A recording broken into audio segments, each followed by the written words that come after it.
Welcome to this week's edition of Red and Black Sport. Well, you may remember a couple of weeks ago we were waxing lyrical, weren't we, about the sporting results in the province. Well, last weekend it just didn't go so good, did it? The Bulls' unbroken run, they got stuffed by Counties Manukau, so that broke that run for them in the rugby league. The rugby girls lost to Waikato, and that didn't help. And then, of course, yesterday, Southland decided they'd come up and be heroes for once again. They've been a bit of a bogey side, that side, haven't they? I remember Jamie McIntosh winning the Shield at Rugby Park. However, when I made the appointment to lock in my guest, it was great news because we were really sailing on a full head of steam. It was great, the ITM Cup side from Canterbury. But to Scott Robertson's credit, he's turned up, he's come in, he's quite chipper, I'd have to say. He certainly doesn't see it as the end of the road. It may be a judder bar, but not the end of the road. Scott, thanks for coming in. How'd you pull up this morning? Yeah, pulled up nice and early, got in front of the game, did a bit of coding and had a look at it and see where we can get a little bit better as a group. And have you met the group today? No, the day off today. It's just recovery day. And yeah, okay. There's probably majority of them are in with the physio actually. Looking some more injuries. Let's say about Willie Hines for a start. You're not quite sure yet? Yeah, Willie will get an MRI today. Right. What do you think it is? Cruciate? No, I hope not. No. It's 9 months, Pete. Oh, no. Yeah. Well, the way your luck's been running. I hope he's just got a wee bruise and he'll play Saturday. No, I don't think so. Not by the look of him at the time. Look, she's pretty serious. Yeah. And he's tough, you know. He's obviously Linwood Bulls tough, and he wants to be out there and he's our captain, but it sort of just aligns with the attrition rate, you know. We're losing two let's every talk game. about that. It's a bit like emergency ward 10 at the moment, isn't it? How many you lost? Players, I mean. From probably about starting group 15. 15. 4 of them with the All Blacks, mind you. Yeah. They weren't contracted in the championship team before it started. Still leaves a big hole though, doesn't it? Yeah, it leaves a massive hole. Yeah. Yeah, because it's your whole backline, Pete. Yeah. How dissimilar is that, or where you are now, to last season? Oh, look, we've got a couple of key injuries, but what we're going to now is, like, before we had quite a bit of depth and guys that had experience around playing 2 or 3 years of club football, but now we've got a guy like Nate Upper and you're seeing Michael Green and Lula Lala. That's their first year. They're 18 years old. They're 19-year-old guys that haven't played senior rugby. So it's a big ask for them, isn't it? Oh, on debut, they haven't experienced. They haven't had the knocks. They haven't.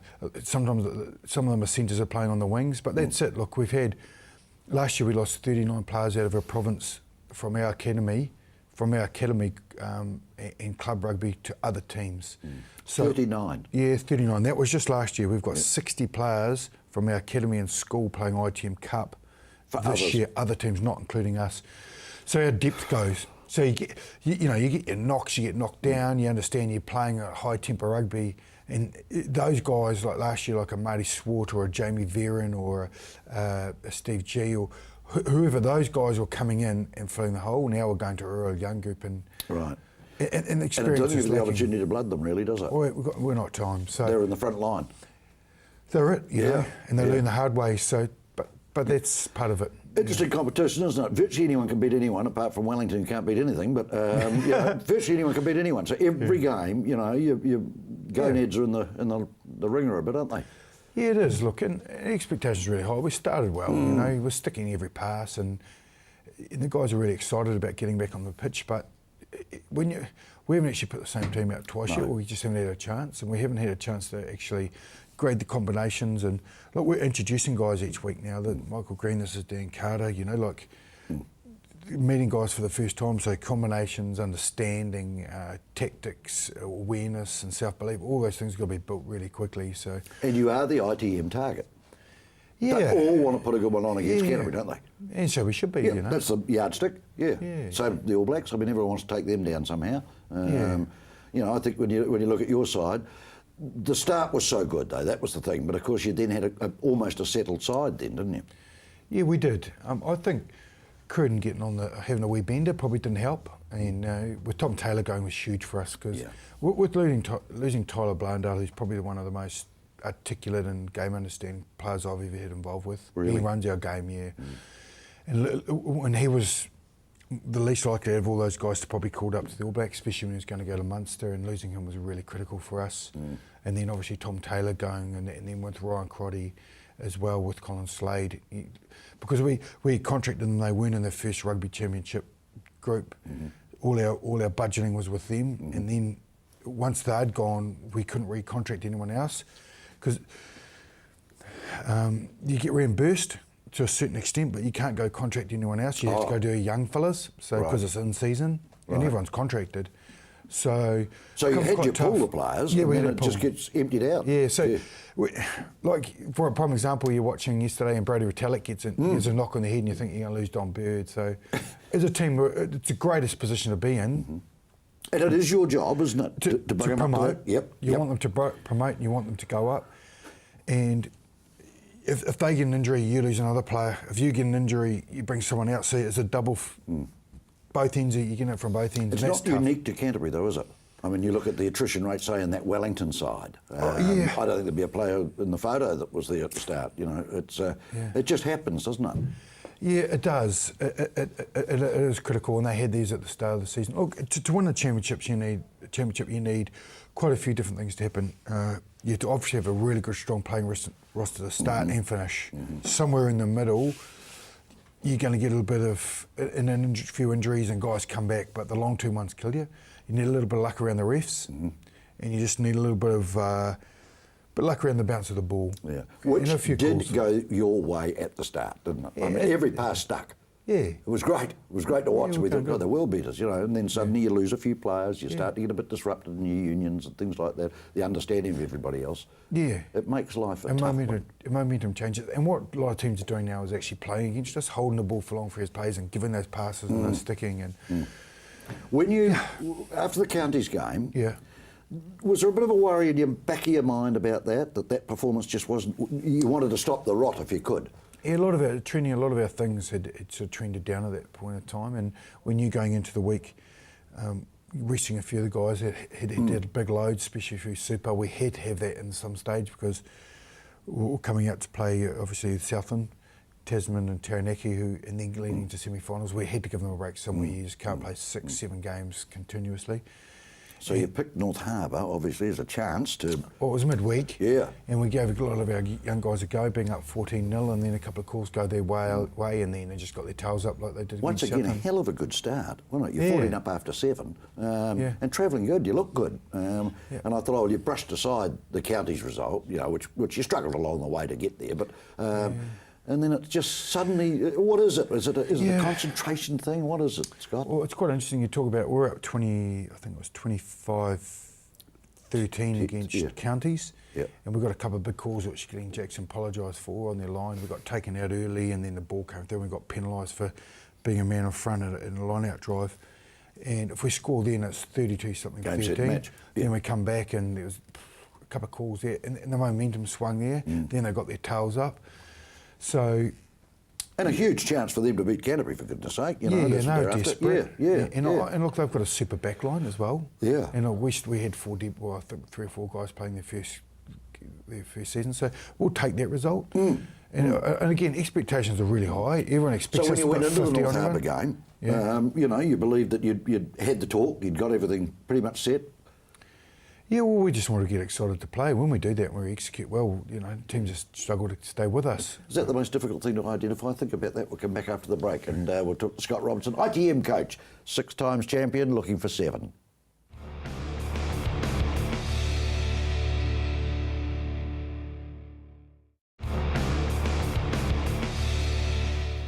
Welcome back. Just chatting in the ad break there with Scott and just saying, you know, probably the body you can look at and say, well, he's got an injury or a niggle or a whatever. How do you know about the head? I know that's an art form that coaches have to have today. Can you get into their brains? Can you see, do you sense it, that they're just not quite on song? You're a sports psychologist now. Well, I'm thinking about it. Yeah, it's big money. Yeah, I don't know. Well, Anoka's got to see the world. I mean, it can't be that bad, can it, for Gilbert? Yeah, Gilbert Anoka's a champion bloke.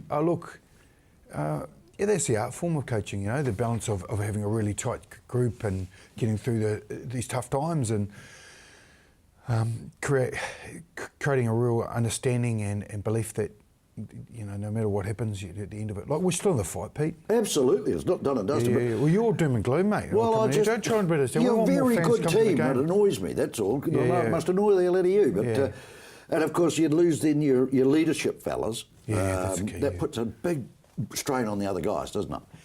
Yeah, you're right, and that's the big thing for us. Like when you've got like a Richie Mwanga who's taken over a lot of the roles that we thought the Colin Slades or Ryan Crotties or the Tom Taylor or Tom Blood or Israel Degg or whatever. Or Israel Degg, Hawkesbury. No, but I'm thinking, a fullback, you've got to slot somebody there. Well, he's not used to playing fullback. It's just Fisher as fullback as well, but that's just the nature of it when you lose a couple of players. And he has stepped up well. Oh, mate, he can play. Yeah, he's a good footballer. Went to St Andrews College, good boy. He's a good footballer. And I'm not really decrying anybody else, but I suppose when the going gets tough, you look to the leaders, don't you? And if they're not there for the reasons that they're injured or something, somebody's got to pick up the cudgel and never go, don't they? Yeah. Look, and losing, like we start off with losing Willie makes it really tough. And young Mitch Drummond's a great young player. You know, he's coming along and he's going to learn from his But he develops under Willie, doesn't he? He watches Willie. He learns from Willie. That's what Andrew Ellis and Willie Hines did. So, correct. You know, we just got to find the next halfback now. After Willie. Whereabouts are you? Do you know? Yeah, we've got a couple of young guys at club they've been in and floating around our environment and know our systems and structures and. So for now, it's fascinating. You can't contract anybody in. That's quite surprising. Oh, we can contract people in, but not from overseas or from other areas. After week 4, you can't. Right. And a lot of this happened after week 4. Yeah, your first 4 weeks were great. Yeah. So and you want to use your own group, and we're the most successful academy group which is proven by the fact that 60 of them playing somewhere else. 60, you must be doing it right. Tell me, whose decision is it that Dan Carter played 40 minutes yesterday? I mean, where does that directive come from? From Dan, from ABs, from you? Who? All Blacks, yeah. AB. Oh, he's playing 80 if I'm making the decision. That's what I wondered, yeah. So he won't be me. I didn't think it was you, no. Okay. So is he just going to be stepped? He's going to do, 60 next time? Or can you do 80? Oh, look, we'll assess how his leg came out of the game. He got a bang on it too, didn't he? Yeah, he got a wee bang. That's good, though. Yeah, but... Yeah, he hung together. Oh, mate, I tell you, it's incredible. I reckon someone could write a book on the amount of injuries we've had to date. But hey, look, I'm not no excuses. The only deal with what's in front of you.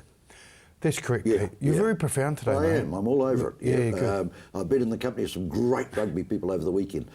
St Andrews reunion was very good. Moving on from that, then, after the Joburg test, they come home. They have a statutory stand down, do they? Well, I hope not. Well, I'm asking you, are they available for you? I'm going to meet Shag at the airport. Yeah. I'm going to give him a cuddle and just say, look, please. Out of the 7 first 5s you carry hold, no, probably not that. Cruden's a good boy now. He's had 2 weeks stand down. We'll have Tom back, please. Yes. That's right. If you don't want Slater, because he hasn't had much game time, we'll have and Ryan Crotty, depending on the games this weekend, we might have Ryan back.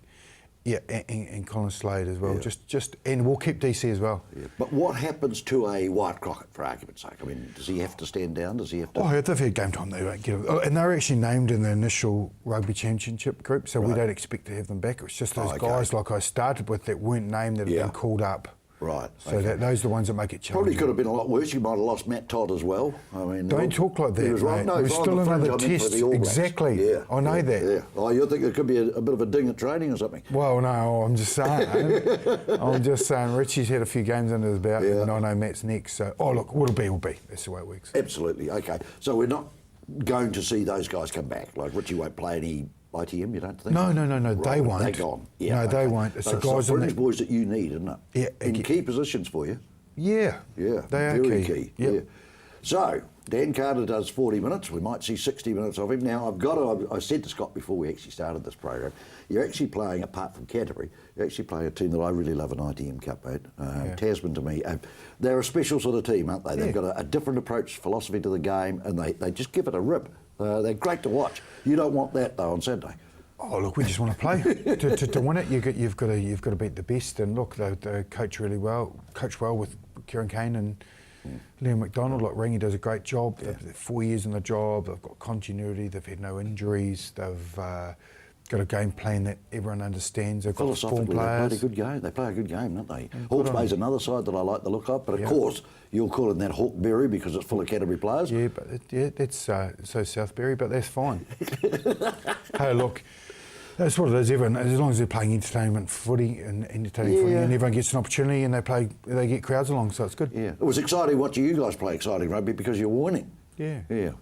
I'll just leave that with you. You another dig just as we go off? Yeah, just a wee dig there. That's all right.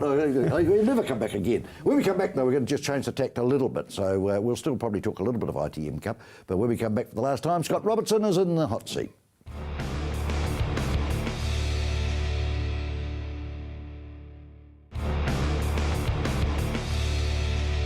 Welcome back. I can see this interview ending in divorce. I can just see it. He's going to do a Dennis Conner on me and walk out.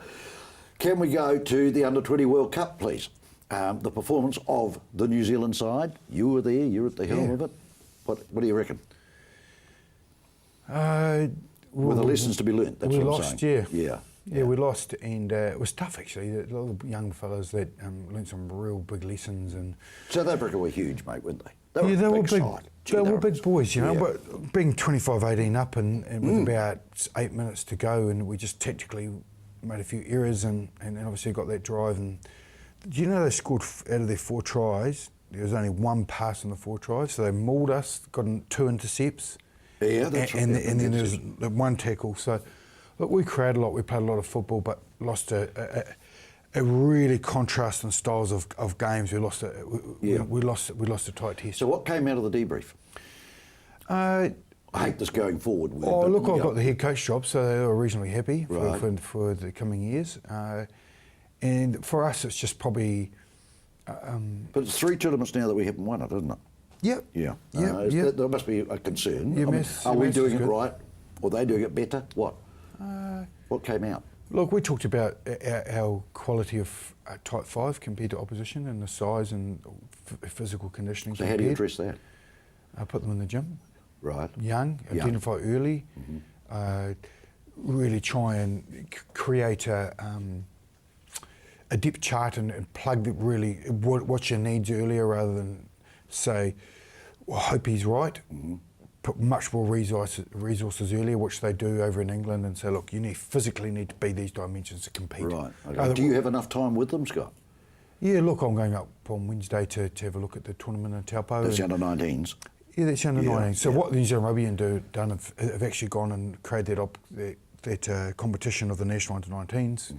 So that's a provincial under-19 side. Provincial, yep. Yeah. And then there's Heartland teams, and they select the top Heartland players, and they play so there's 2 tiers. Right.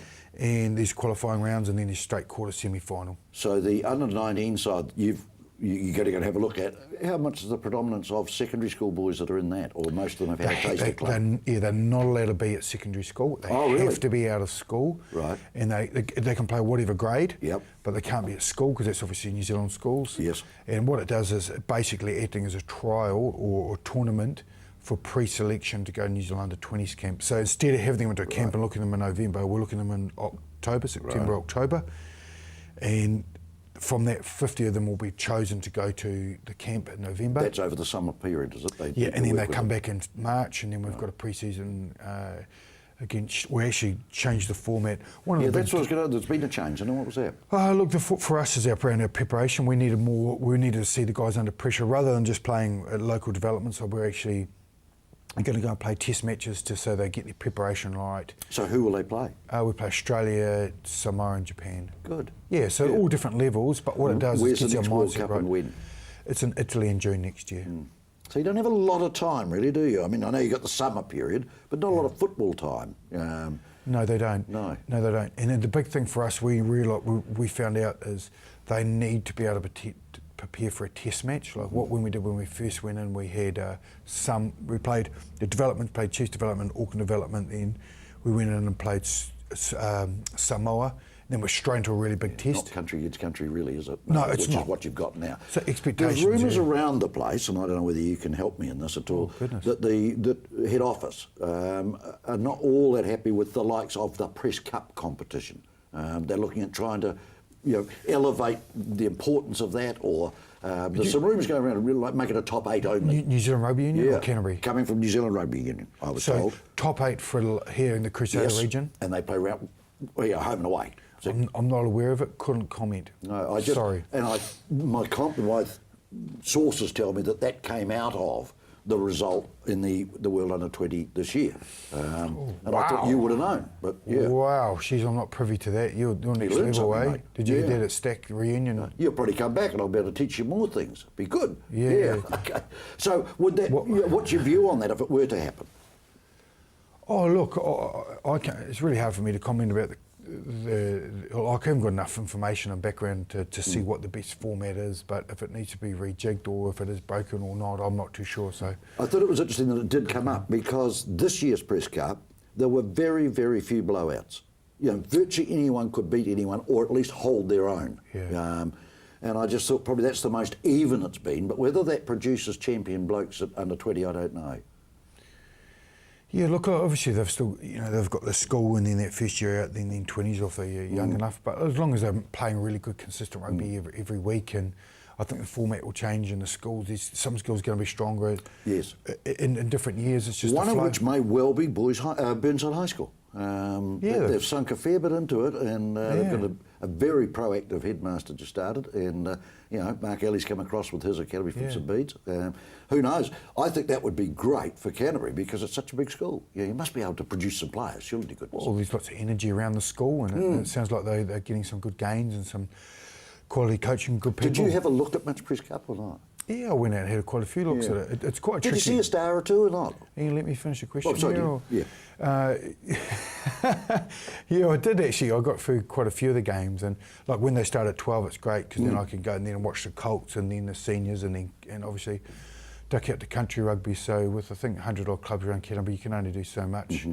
Plus you're trying to get 2 or 3 really good looks at the guys you're looking to contract as well. So you can spread yourself quite thinly. I try to get 2 or 3 really good quality looks at a player every time, just so I can give them genuine feedback. Otherwise, you glance and 20 minutes isn't enough, and they could have an off day. So I'll repeat my question, which was very rude of me to interrupt you, Mr. Ross. I'm terribly sorry. Did you see some players that appealed to you? Oh, I got some quality, but you start naming names. It's no, I don't want that. That's good. Yes, I did. Yeah. I was really impressed. Like you said, I think it was really even, a lot of the competition, comparatively, like a lot of the big skills, and obviously like Christchurch Boys Hall were quite dominant, and they went on and played really well to the top 4, but there's some really quality young players coming through, good athletes here. I mean, there wasn't a Damien McKenzie, for argument's sake. I mean, if we use that example. Last year was special, eh? Yeah, it's right, it did right. But we've had that before. We've had some really standout players coming through. This time I just thought, there's some talented boys. So now they need to be worked on. You've obviously spotted them and know what you're going to do with them. Quite a few of them have converted into our academy, so there's good intake out of our schools, But you're going to get raped and pillaged again, or what? Waikato going to come down and take them all? Oh, Waikato love a Canterbury player. Don't worry about that. Wayne Smith used to be a good joker, didn't he? But I'm going as long as we keep really good ones, like we can't keep them all. No. And that's part of the game we're in, and as long as we keep the good ones and really honest and have conversations as much as we can and keep them valued. 1 minute left. Can I ask you, are we doing it smart enough? Have the others caught up? That's what I mean. I'd like to think so. Look, it can be really interesting. Like I think we're doing all right. We've won the last 6 ITM Cups. We're going all right this year. We're a penalty away for the Crusaders of winning the most successful teams both sides of any organisation provincially. Right. We've got 90% of our academy that are playing professional rugby. I think we're going all right, Pete. Okay, so is that okay? Best of luck against Tasman. It's a Saturday night game, and it has the potential to be a cracker. Waiting for when's the team announced? In the warm-up, just to see who gets through it. When do you have to select the sides there? Friday. Friday, okay. At the latest. Yeah, Sunday would be better. Yeah, wow. You're getting cheeky, I love it. Okay, Scott Robertson will be with us. He's pretty chipper, really, isn't he? And hey, it's not doom and gloom, that's for real. Thanks, Scott, for coming in. Catch you next week with another program. Good man.